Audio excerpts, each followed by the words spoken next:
کچھ اس سے سمیٹ کر آپ کے سامنے پیش کروں۔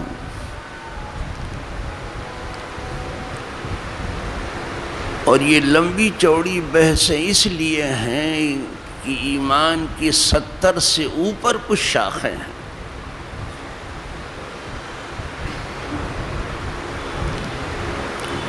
اور ضروری ہے کہ ایمان والا صرف انہیں جانے ہی نہیں بلکہ دل سے مانے، اس لیے کہ میں بتا چکا ہوں کہ ایمان صرف جاننے کا نہیں نام ہے کہ ہم جانتے ہیں، ایمان دل سے ماننا ہے۔ اور اصل ایمان دل ہی میں رہتا ہے، اسی لیے قدرت کے جلوے بھی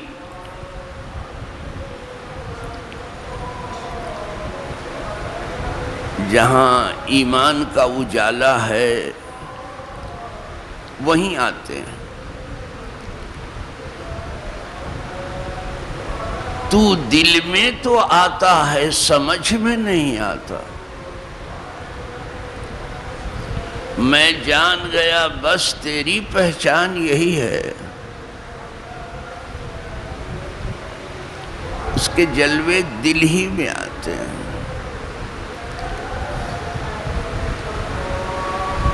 حدیث پاک میں ہے انا عند المنکسرۃ قلوبہم لاجلی، میں تو ان لوگوں کے پاس ہوں جن کے دل میرے لیے ٹوٹے ہوئے۔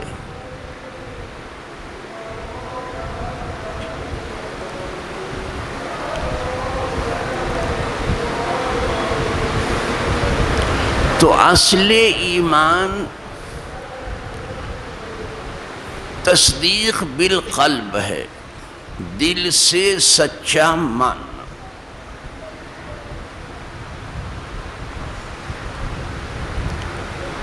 اسی لیے اللہ کتاب میں ہے اولئک کتب فی قلوبہم الایمان، یہ وہ نفوس قدسیاں ہیں کہ ان کے دلوں میں ایمان کے کلمات نقش کر دیے گئے، انہیں ہم نے ایمان ان کے دل میں لکھ دیا۔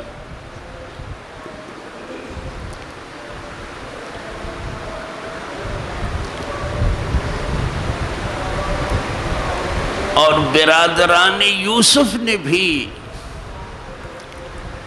اپنے باپ کی بارگاہ میں یہ بات کہی تھی کہ وَمَا أَنْتَ بِمُؤْمِنٍ لَنَا وَلَوْ كُنَّا صَادِقِينَ، آپ ہماری بات کی تصدیق نہیں کریں گے اگرچہ ہم سچے ہوں۔ تو تصدیق کرنا جو ہے دل سے، یہ ہے ایمان، اصل ایمان۔ ویسے زبان سے اقرار کرنا شرط ہے، جو کر سکے۔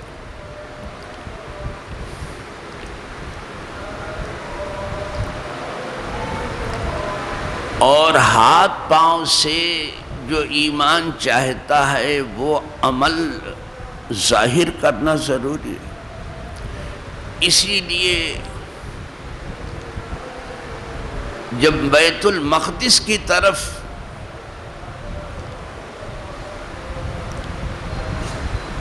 صحابہ نے نماز پڑھی 16 یا 17 مہینے،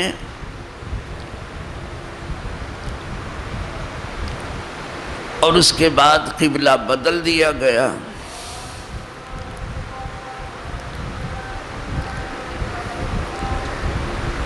تب لوگوں نے کہا اس نماز کا کیا حال ہے جو تم نے بیت المقدس کی طرف منہ کر کے پڑھی ہے، اب تو قبلہ کعبہ ہو گیا ہے۔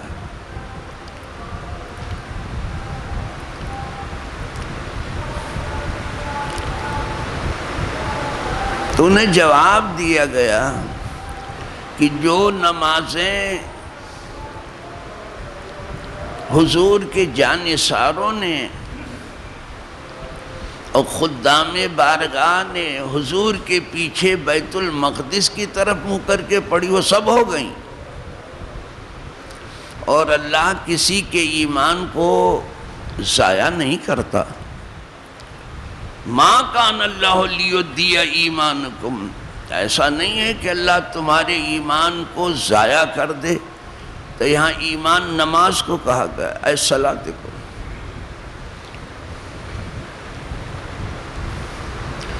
تمہاری نماز ضائع نہیں ہوگا، تو نماز کو کہہ دیا گیا ایمان۔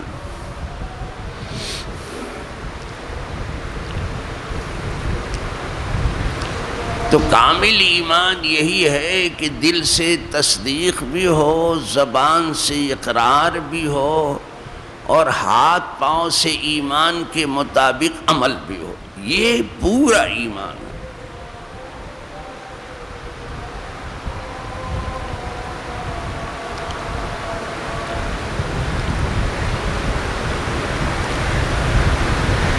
جبھی تو ایک پڑوسی کا حق اگر رہ گیا تو ایمان والے سے کہا گیا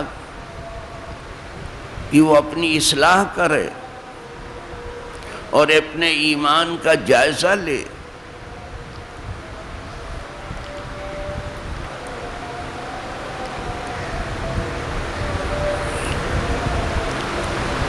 ایک پڑوسی کا حق رہ گیا تو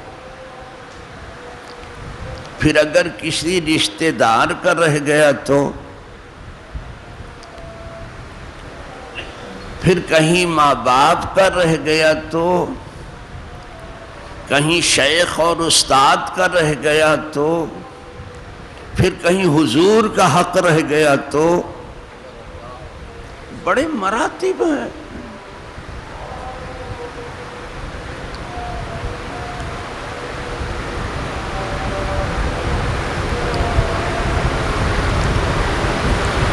وہاں تو زور سے بولنے کی بھی اجازت نہیں، بھلے آپ بھلی بات کر رہے ہوں لیکن زور سے نہیں بول سکتے آپ۔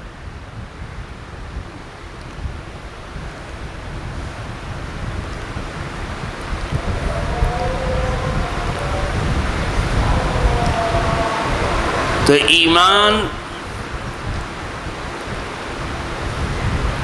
یہ امن چاہتا ہے، یہ امان چاہتا ہے،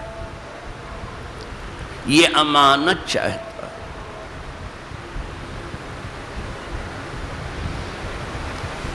اور اسی لیے علماء نے اس پر بحث کی ہے، لغت میں ایمان کس سے بنا؟ امن سے بنا، امان سے بنا، امانت سے بنا۔ حقیقت یہ ہے ایمان میں امن ہی امن ہے، ایمان میں امانت ہی امانت ہے، اور ایمان میں امان ہی امان ہے۔ مومن ایک ایسا وصف ہے یعنی ایمان والا کہ میں اس کی خوبی اور بڑائی کیا بیان۔ اگر مومن صحیح معنوں میں مومن ہے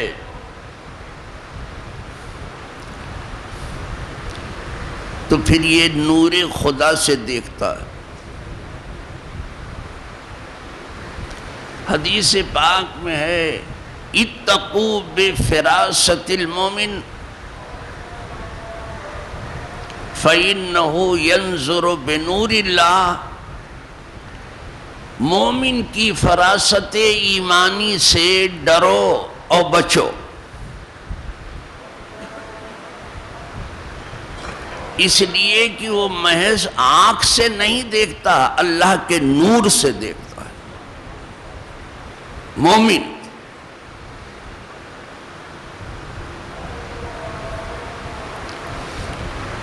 اب جب اللہ کے نور سے دیکھتا ہے تو اس پر چھپے گی کیا؟ دیکھ لیتے ہیں اللہ والے۔ مومن کے اندر ایک تاڑ جانے والی قوت ہے، بھانپ لینے والی قوت، اصل راز تک پہنچ جانے کی قوت ہے۔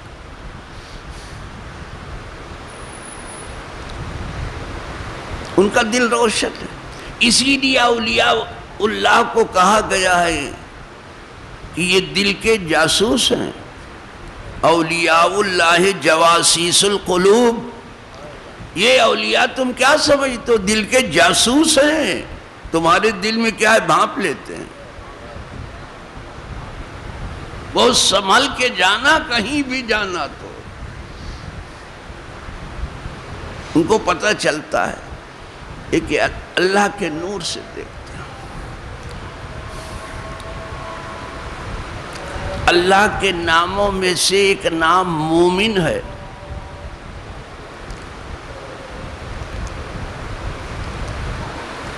مومن، المہیمن، العزیز، الجبار، المتکبر پڑھتے ہیں نا، تو اللہ کی بھی صفت مومن ہے،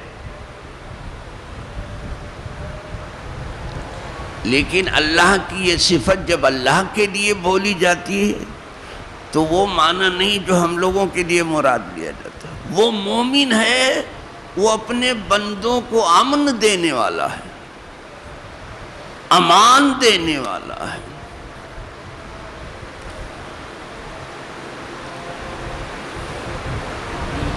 وہ امانت کی توفیق دینے والا ہے۔ وہ اپنے بندے کو جہنم کے عذاب سے نجات دینے والا ہے۔ وہ ہے مومن کا معنی۔ اللہ کی صفت ہے مومن، قدوس السلام المومن المہیمن العزیز الجبار المتکبر، مومن اس کی صفت ہے۔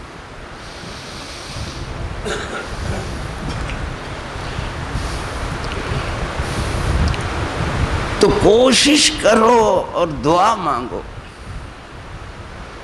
کہ اللہ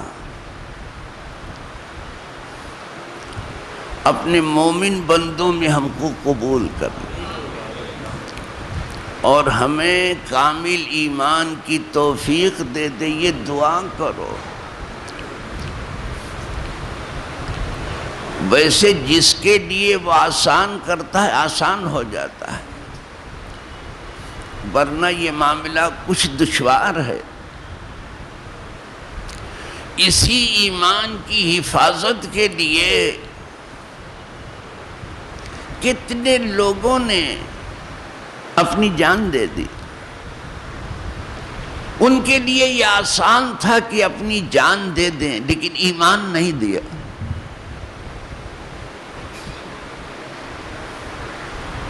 وہ صرف کہنے کے لیے نہیں تھا۔ حضرت سمیہ کو دیکھے، حضرت یاسر کو دیکھے، حضرت خبیب کو دیکھے، ایمان پر کتنے لوگوں نے جان دی ہے،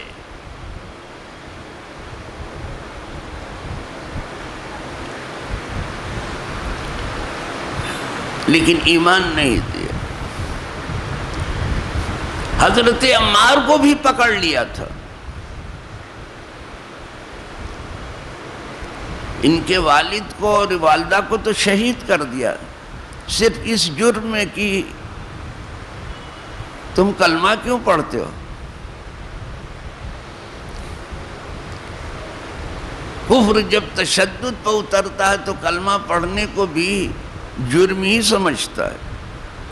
جبھی تو اکبر الہ آبادی نے کہا ہے کہ حریفوں نے رپٹ لکھوائی ہے جا جا کے تھانے میں کہ اکبر نام لیتا ہے خدا کا اس زمانے میں۔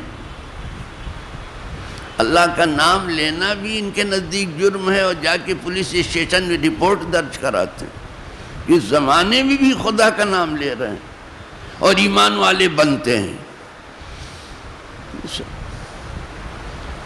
تو انہیں بھی پکڑ لیا، حضرت عمار کو بھی۔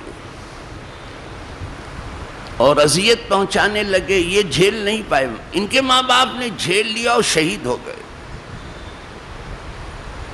وہ بڑا اونچا مقام۔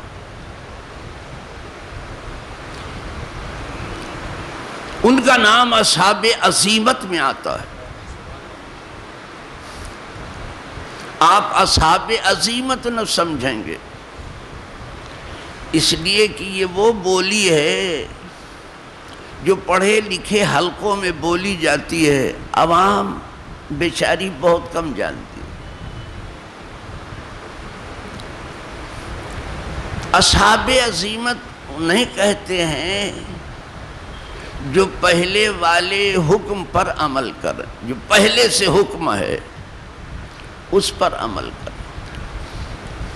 حکم سابق پر عمل کرنا یہ اصحاب عزیمت کا کام۔ ابھی بھی آپ کی سمجھ میں کہاں آیا ہو کہ پہلے والا حکم؟ رمضان شریف سامنے ہے، وہاں سے آپ کو سمجھانے کی کوشش کروں۔ ممکن ہے کہ اگر ٹھیک سے سمجھنے کے لیے آپ تیار ہیں تو کچھ سمجھ لیں۔ تو حکم یہ ہے کہ فَمَنْ شَهِدَ مِنْكُمُ الشَّهْرَ فَلْيَصُمْ، جو رمضان کا مہینہ پائے تو اسے چاہیے کہ وہ روزہ رکھے۔ یہ تو ہے، مہینے کو پائے تو وہ روزہ رکھے۔ شہدہ کے معنی پانے کے۔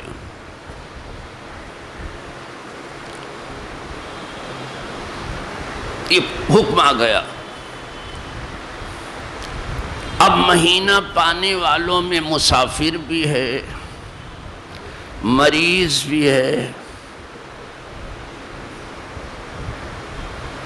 حاملہ عورت بھی ہے، بچے کو دودھ پلانے والی عورت بھی ہے۔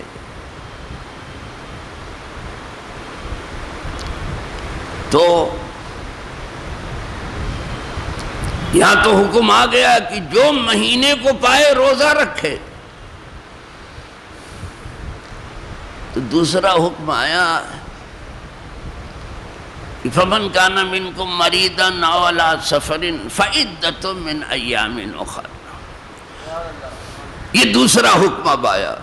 پہلا حکم وہ تھا کہ روزہ رکھو، جو مہینے کو پائے وہ روزہ رکھے۔ دوسرا حکم آیا کہ لیکن تم میں سے جو کوئی مریض ہو یا مسافر ہو تو پھر روزے کے ایام کی گنتی دوسرے دنوں میں پوری کرنا۔ یہ دوسرا حکم آیا۔ یہ دوسرا حکم رخصت کہلاتا ہے، یہاں چھوٹ دی گئی۔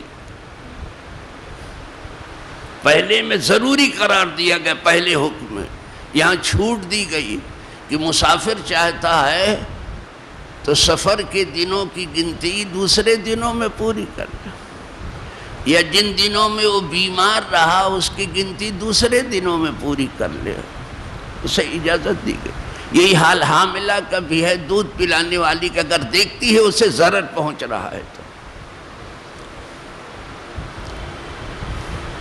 تو یہ رخصت ہے۔ دوسرا حکم رخصت ہے، پہلا حکم عزیمت ہے۔ حکم تو دے دیا گیا کہ مسافر چاہے تو روزہ نہ رکھے، مریض چاہے تو روزہ نہ رکھے، دوسرے دنوں میں گنتی پوری کر لے، لیکن اگر رکھ لیا تو کیا کہنا؟ رکھ لیا تو کیا کہنا؟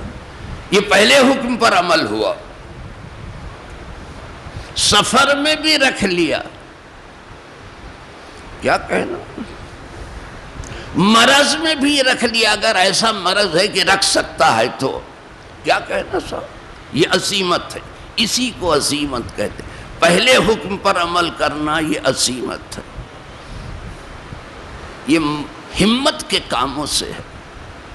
یہ اصحاب ہمت ہیں، اصحاب عزیمت، اصحاب ہمت، یہ جوان مرد لوگ ہیں، بہت مضبوط ارادے کے مالک ہیں یہ لوگ۔ رکھ لیا تو کیا کہنا؟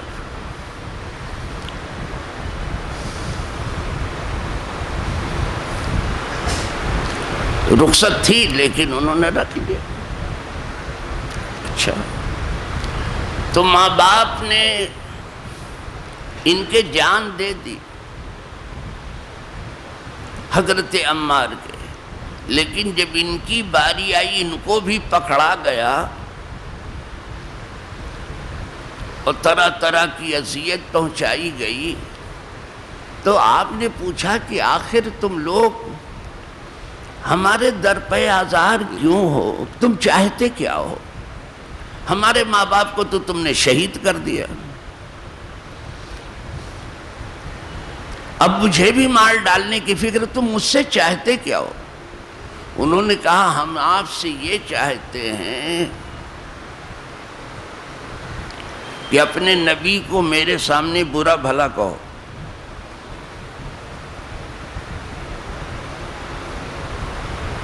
ایک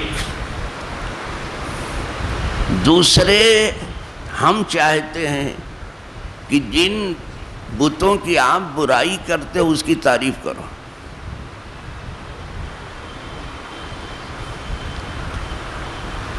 ہمارے معبودان باطل کی تعریف کرو اور اپنے نبی کو ہمارے سامنے برا بھلا، یہ ہم آپ سے چاہتے ہیں. اور جب تک یہ آپ نہیں کہیں گے ہم آپ کو اذیت پہنچائیں گے، اب بھلے آپ مر جائیں تو کوئی فرق نہیں پڑتا.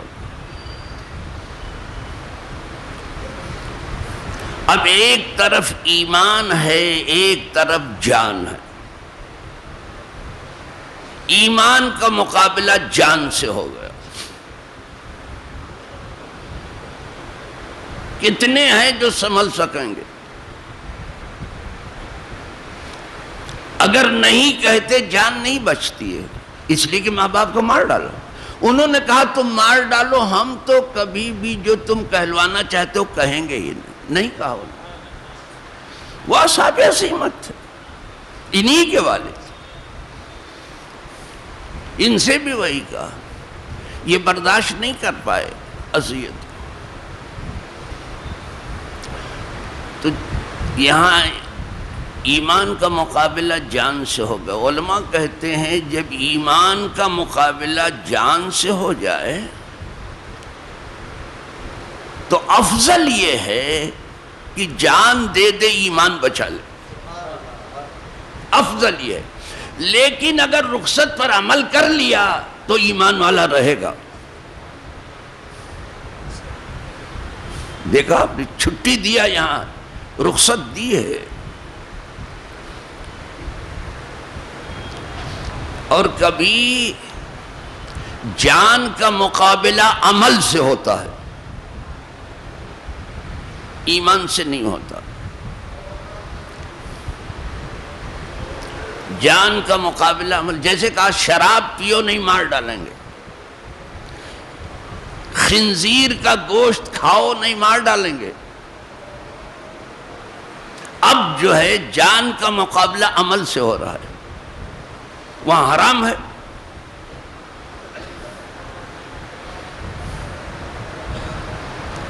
تو ایک طرف حرام ہے، دوسری طرف جان ہے.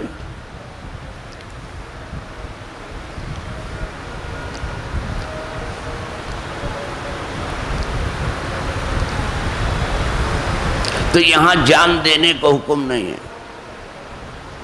یہاں جان بچانا یہ سب سے بڑا فرض. بچاؤ.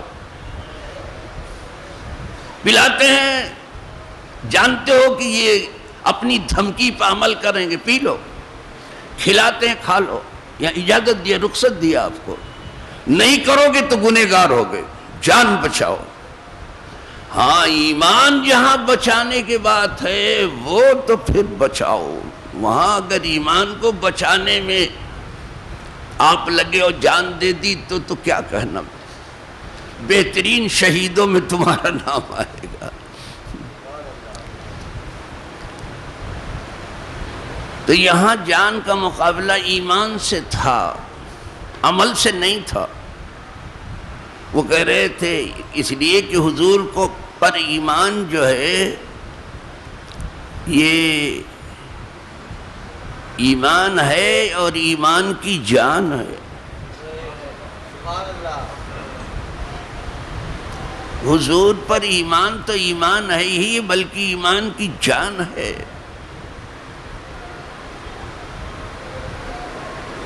قرآن تو ایمان بتاتا ہی نہیں، ایمان ہی کہتا میری جان یہ۔ اب وہ کہہ رہے ہیں حضور کو برا بھلا کہو، مجبور ہو گئے، جو ان کو کہلوانا تھا ان سے کہلوا لیا۔ پھر یہ روتے ہوئے بارگاہ رسالت میں آئے حضرت عمار ابن یاسر۔ ان کے بارے میں حضور نے فرمایا تھا عمار سر سے پاؤں تک ایمان سے بھرا ہوا۔ ان کے بارے میں تو ان کے ماں باپ کا کیا حال ہوگا؟ انہوں نے تو ایمان پہ جان دی ہے، دونوں نے جان دے دی، یہ نہیں دے پائے تھے۔ پھر بھی ان کے بارے میں فرمایا حضور نے کہ ایمان سے بھرا ہوا ہے عمار۔ مولا علی کے ساتھ تھے یہ جنگ میں، اور ان کو شیعہ بھی مانتے ہیں، لیکن ان سے جو کہلوانا تھا کہلوا لیا۔ روتے ہوئے بارگاہ رسالت میں آئے اور عرض کیا حضور مجھے تو ان شر پسندوں نے، تشدد پسندوں نے چھوڑا ہی نہیں۔ جب ایک بار اپنے نرغے میں لے لیا تو ہم کو تو چھوڑا ہی نہیں، یہاں تک کہ جو برا بھلا آپ کو کہلوانا تھا مجھ سے کہلوایا، اور جو اپنے بتوں کی تعریف کرانی تھی انہوں نے کرائی مجھ سے، میں نے کی۔ اب حضور میرا کیا حال ہے؟ اب پوچھ رہے ہیں اپنا مسئلہ کہ میرا کیا حال ہے؟ حضور اب میرا کیا حال ہے؟ فرمایا کیف تجد قلبک، عمار تم اپنے دل کو کیسا پاتے ہو؟ وہ امتحان ہو رہا ہے اب دل کا۔ اب یہیں سے پتہ چلا اصل ایمان دل میں رہتا ہے، اصل ایمان، لہذا دل کی خبر لو۔ صرف زبان ہی سیدھا کرنے سے کام نہ چلے گا، صرف بات ہی سیدھی کرنے سے کام نہ چلے گی، یہ سب ضروری۔ صرف قلم ہی سیدھا کرنے سے کام نہیں چلے، دل کو بھی کسی وقت سیدھا کرو۔ یہ سیدھا ہوا تو سب سیدھا ہے۔ فرمایا کیف تجد قلبک، عمار تم اپنے دل کی کیفیت کیسی پاتے ہو؟ عرض کیا مطمئن بالایمان، حضور یہ تو ایمان کے ساتھ مطمئن، یہ تو ایمان کے ساتھ مطمئن ہے، دل میں تو ایمان ہی ایمان۔ جیسے انہوں نے کہا کہ یہ تو ایمان کے ساتھ مطمئن ہے، یہاں تو ایمان ہی ایمان ہے، یہاں تو ایمان کے چشمے ہی لہرا رہے ہیں، یہاں تو صرف ایمان کا نور ہے دل میں۔ فرمایا وَإِن يَعُودُ فَعُودْ، اگر وہ اس حماقت کا اعادہ کریں جو کر چکے ہیں، تشدد پسند اور شر پسند اور دہشت گرد، اگر پھر اس قسم کی دہشت گردی پر آئیں، تشدد پسندی پر، اور پھر تم سے کہلوائیں، تو پھر کہہ دینا اس سے ایمان نہیں جاتا، پھر کہہ دینا۔ فعود کہا، اگر ایسی حماقت کریں نا تو پھر کہہ دینا، یہ کہنے سے نہیں ہو، پتہ چلا دل پہ رہتا ایمان۔ اسی لیے جو اللہ کے خاص بندے ہیں ان کی ساری توجہات دل کو سیدھا کرنے میں، یہ ضرور ہے کہ جس کی زبان تک سیدھی نہ ہوئی تو دل کیا سیدھا ہو، جس کی بات سیدھی نہ ہوئی اس کا دل کیا ہوگا سیدھا۔ لیکن اولیاء کا سارا زور دل سیدھا کرنے میں لگا، دل کو دیکھتے رہتے ہیں یہ سیدھا ہوگا، اور سارا معاملہ یہیں سے ہے۔ اسی لیے جب اولیاء کو کچھ دیکھنا ہوتا ہے نا، کچھ دیکھنا ہوتا ہے، کوئی راز کی بات، تو وہ آنکھ بند کر لیتے اور سر کو جھکا لیتے ہیں، گریبان میں ڈال دیتے ہیں اور دل میں دیکھتے ہیں۔ ہم لوگوں کو کچھ دیکھنا ہوتا ہے تو آنکھیں کھول دیتے ہو، ادھر ادھر دیکھتے ہیں، یہ ہمارا آپ کا حال ہے۔ ہم کو آپ کو دیکھنا ہوا تو آنکھیں کھولتے ہیں، ادھر ادھر دیکھتے ہیں۔ اولیاء کو کچھ دیکھنا ہوا تو آنکھیں بند کرتے ہیں اور دل کے اندر دیکھتے ہیں، دل کے اندر جھانکتے ہیں۔ اسی لیے تو کہا الٹی ہی چال چلتے ہیں دیوانگان عشق، آنکھوں کو بند کرتے ہیں دیدار کے لیے۔ یا اولیاء اللہ کو دیکھو کہ ان کا معاملہ الٹا ہے، ان کو دیدار کرنا ہے نا تو آنکھ بند کرتے ہیں اور دل میں جھانک کر کے دیکھ لیتے ہیں۔ اسی لیے ایک مرتبہ ایک محدث کا بہت بڑا مجمع لگا ہوا تھا، بہت بڑا مجمع تھا، وہ محدث صحیح معنوں میں محدث تھا، حدیث بیان کر رہا تھا، بڑا مجمع تھا، بھیڑ تھی۔ جب بڑے محدثین کے خطبات ہوتے ہیں تو بڑی بھیڑ سنتی ہے اور لکھتی رہتی ہے، لیکن ایک آدمی انہی میں سے ایک کنارے بیٹھا ہوا تھا، ایسے سر جھکائے ہوئے، بالکل گوشے میں بیٹھ، ایک دم کنارے تھا۔ تو یہ آدمی گیا، پہلے تو سمجھا کہ یہ سمجھ جائے گا، لیکن سمجھا نہیں تو جھنجھوڑ کے کہا میاں تم یہاں سر جھکائے بیٹھے ہو، وہاں حدیث کا درس ہو رہا ہے، وہ اتنا بڑا مجمع سن رہا ہے اس کو، اور آپ الگ تھلگ یہاں اکیلے بیٹھے ہو، وہاں بیٹھ جاتے تو حدیث سنتے۔ کہا میں سن رہا ہوں، میں سن۔ کہا آپ اتنی دور بیٹھے ہیں؟ کہا نہیں میں سن رہا ہوں۔ کہا کیسے سن رہے؟ کہا وہ محدث سے سن رہے ہیں، میں صاحب حدیث سے سن رہا ہوں۔ وہ دل میں، میں صاحب حدیث سے حدیث سن رہا ہوں۔ الحمدللہ، یہ ان کی شان ہے اولیاء کی۔ لیکن روحانیت دن بدن کم ہوتی جا رہی ہے، مادیت دن بدن بڑھتی جا رہی ہے۔ پاس پڑوس کے دیکھ کر کے آدمی پہ کچھ نہ کچھ رنگ چڑھ ہی جاتا ہے۔ تو آپ کسی کا رنگ قبول مت کرو، اس لیے کہ وہ رنگ جو اللہ اور اس کے رسول کا دیا ہوا ہے، اس سے اچھا رنگ کوئی ہے ہی نہیں۔ تم اپنے اوپر کسی کا رنگ مت چڑھنے دو، بس اللہ کا رنگ بس ہے، صبغۃ اللہ، ایک الہی رنگ بس ہے، ایک گنبد خضرا کا رنگ بس ہے۔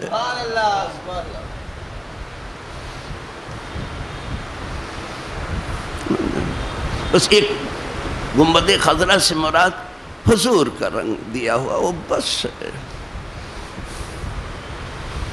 اگر تم بدلنا ہی چاہتے ہو حالات تو بھئی یہ رنگ اختیار کرو اور اپنے دل کو سیدھا کرنے کی کوشش کرو اور اپنے ایمان کی خبر لو، اور پھر وہی کہو جو میں بار بار کہہ رہا ہوں کہ دعا کرتے رہو کہ کچھ رہے یا نہ رہے، دعا کرتے ہی رہو، اس کو دہرانے کے لیے نہ دہراؤ، اس کو حرز جاں بناؤ کہ کچھ رہے یا نہ رہے، پر یہ دعا ہے کہ ہم نظر کے وقت سلامت میرا ایمان رہے، اس لیے کہ خوش نصیب وہ ہے جو یہاں سے اپنا ایمان سلامت لے گا۔ یہی تو غوث پاک نے فرمایا تھا کہ تم لوگ کل عید منانے جا رہے ہو اور بہت خوش ہو، رات ہی سے دھوم دھام ہے، لیکن سنو یہ تم لوگوں کی عید ہے جو ہو رہی ہے، ہم بھی شریک ہیں، ہماری بھی عید ہے، ہم بھی شریک ہو رہے ہیں، لیکن صحیح معنوں میں ہماری عید اس دن ہے جس دن ہم ایمان کے ساتھ یہاں سے جائیں گے۔ خلق گوید کی فردا روز عید است، خوشی در روی ہر مومن پدید است، درا روزے کی با ایمان بمیرم، مرا در ملک خود آن روز عید است۔ مخلوق کہتی کل عید ہے اور ہر مومن کی چہرے پر عید کی خوشی دکھائی دے رہی ہے، لیکن سن لو میرا حال یہ ہے جس دن ہم ایمان کے ساتھ یہاں سے جائیں گے وہ دن میرے لیے عید کا ہوگا۔ اسی لیے بزرگوں کے اس دن کو عرس کہا جاتا ہے، شادی کا دن کہا جاتا ہے، دھوم دھام کا۔ السلام علیکم ورحمۃ اللہ وبرکاتہ۔